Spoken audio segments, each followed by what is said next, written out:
आज भी कांग्रेस और बीआरएस तेलंगाना के लोगों से विश्वासघात कर रही है। कई राज्यों में कांग्रेस ने चुनाव से पहले ऐसे ही बड़े वादे किए और अब उन्हें पूरा करने के लिए 15 अलग अलग शर्त रख रही है।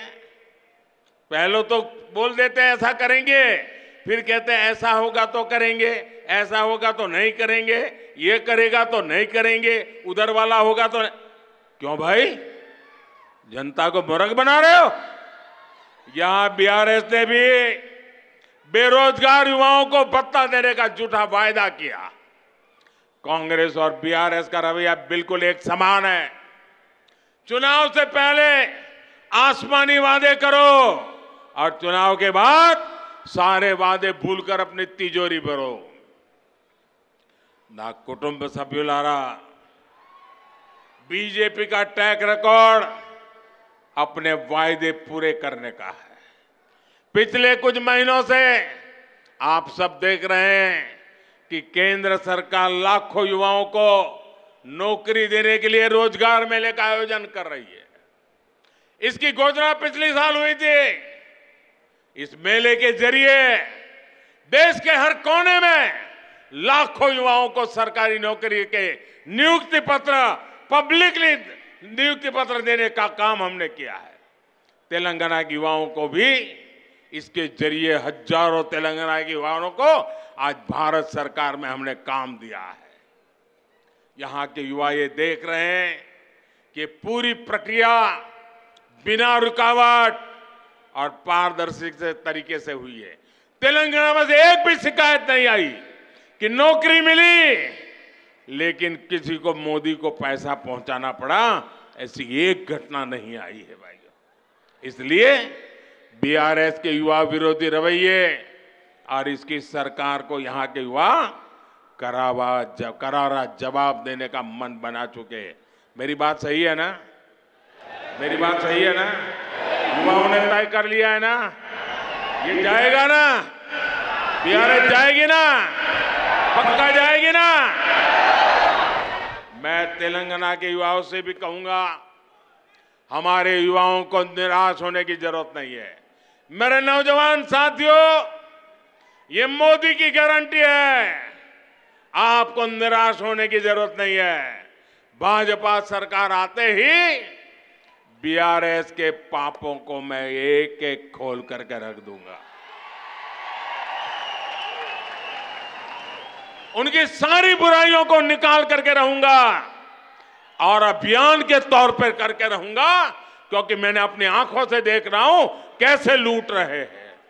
यहां के युवाओं के लिए केंद्र सरकार ने 2 दिन पहले ही एक सेंट्रल ट्राइबल यूनिवर्सिटी की स्थापना की, ऐलान किया।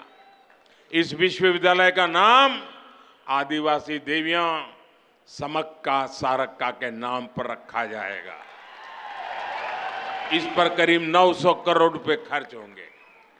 ना कुटुंब सभ्युलारा, तेलंगाना के किसान आज उपेक्षित महसूस कर रहे हैं। बीआरएस गवर्नमेंट ने उनके साथ फिर हर वादे को तोड़ा है।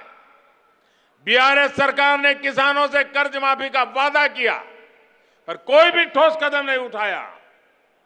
यहां सिंचाई परियोजनाओं को लेकर बड़ी घोषणाएं की गई, लेकिन या तो उन्हें पूरा नहीं किया गया या फिर बिना तैयार किए उनका उद्घाटन करके फोटो खिंचवाते रहे।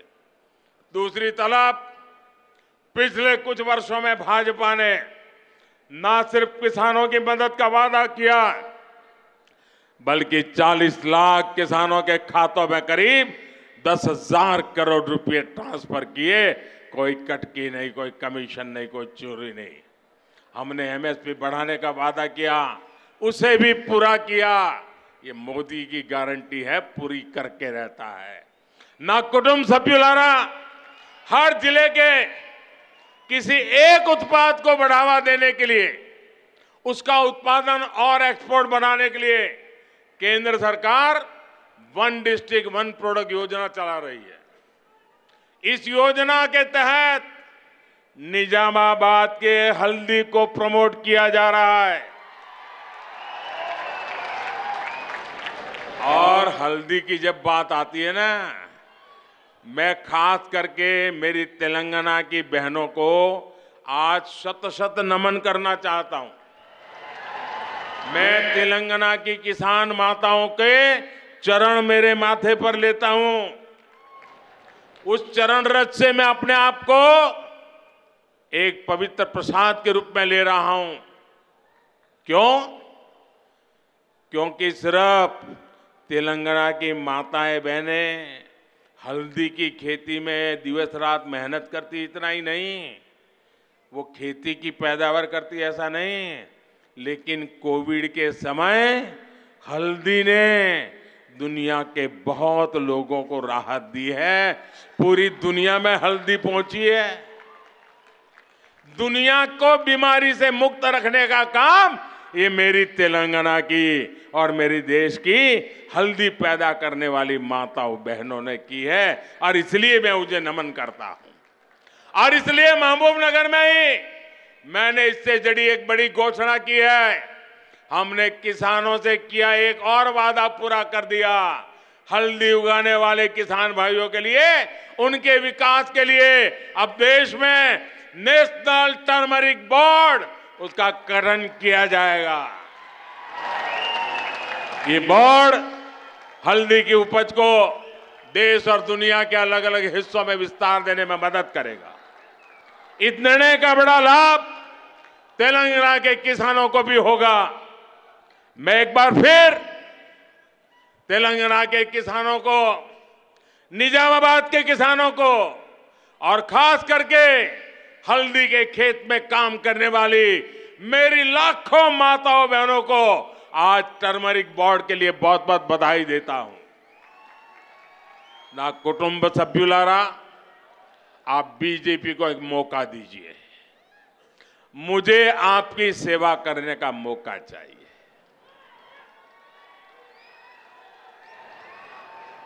देंगे?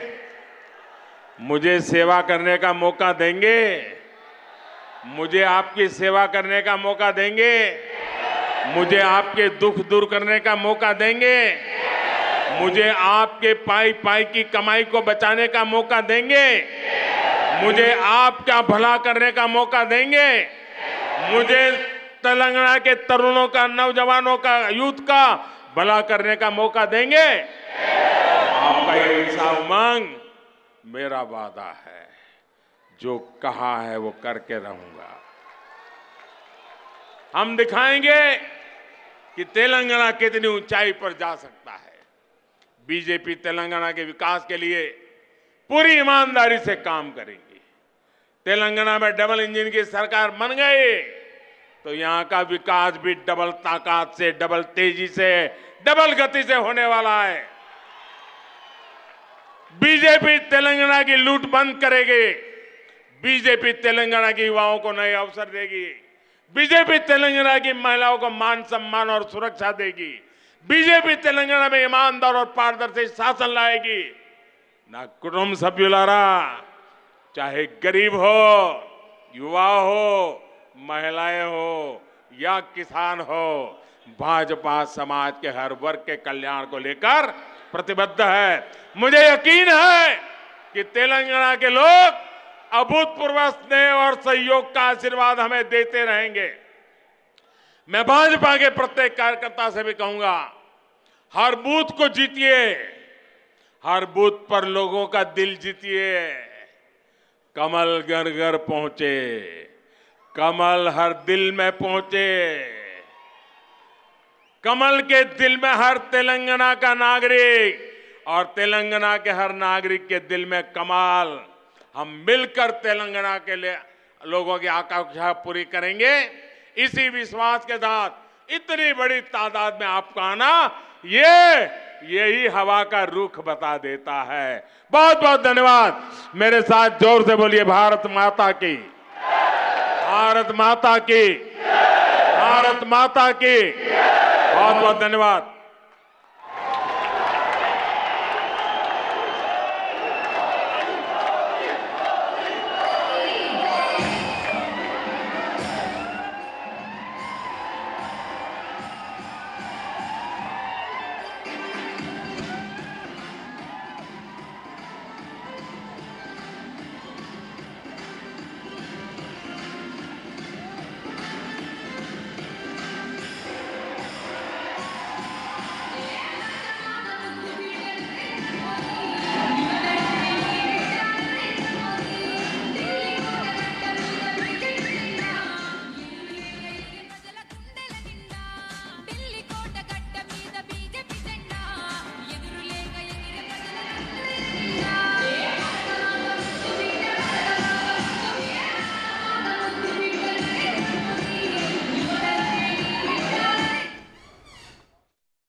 बीआरएस का पराजय तय है। बीआरएस का जाना तय है। तो कांग्रेस ने पर्दे के पीछे बीआरएस से गठबंधन कर लिया है। कर्नाटका चुनाव में बीआरएस ने कांग्रेस की जमकर मदद की थी और अब इस चुनाव में कांग्रेस अपना कर्ज उतार रही है, क्योंकि कर्नाटक में भरपूर खजाना, ये तेलंगाना की जनता से लूटा हुआ माल कर्नाटका में कांग्रेस को दे दिया गया ताकि वहां कांग्रेस जीत जाए, फिर उसको मिलकर के तेलंगाना में जिल जाए। ये बीआरएस खेल करती है भाइयों। मैं आज पहली बार एक रहस्य खोलने जा रहा हूं। बढ़िया बढ़िया माला पहनाते थे, बहुत सम्मान करते थे, याद है ना? फिर क्या हुआ भाई? अचानक बंद हो गए। अचानक इतना गुस्सा क्यों निकल रहा है? इसका कारण यह है कि हैदराबाद के चुनाव के बाद, ये भी तारीख चेक कर ले मीडिया वाले, वो दिल्ली मुझे मिलने आए, बहुत बढ़िया मुझे शाल उड़ाई, बहुत मुझे आदर किया और इतना प्यार दिखाया, इतना प्यार दिखाया, ये केसीआर के कैरेक्टर में ही नहीं है। और फिर मुझे कहने लगे कि आपके नेतृत्व में देश प्रगति कर रहा है, हम भी एनडीए का हिस्सा बनना चाहते हैं, आप हमें एनडीए में शामिल कर दीजिए। मैंने कहा आगे क्या?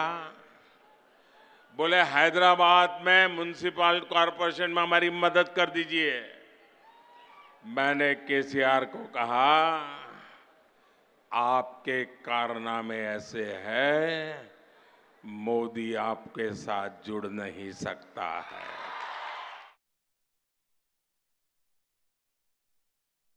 ये कांग्रेस से भी बहुत सावधान रहने की जरूरत है। ये तो बड़े खिलाड़ी हैं।